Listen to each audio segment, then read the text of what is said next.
C'est important pour vous de mélanger, de faire se côtoyer des sportifs valides et moins valides? Oui, c'est un peu notre leitmotiv, je vais dire.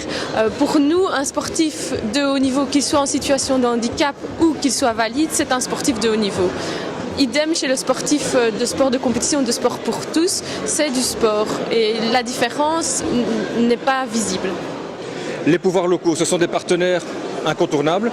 Évidemment, la collaboration avec le Province d'Hainaut et avec M. Lardinois en est un exemple. On est hébergé chez eux, on a plusieurs acteurs de projets de terrain, notamment CC Foot qui est du foot pour personnes en situation de handicap. Grâce à la province, on avance beaucoup plus facilement dans le concret. Les choses avancent bien ou il y a encore des combats importants à mener? Il y a encore des combats importants à mener. Je vous citais l'exemple tout à l'heure des piscines. Par exemple, on a un adolescent d'une quinzaine d'années qui est amputé au niveau des 2 jambes et on n'arrive pas à lui trouver un couloir pour s'entraîner.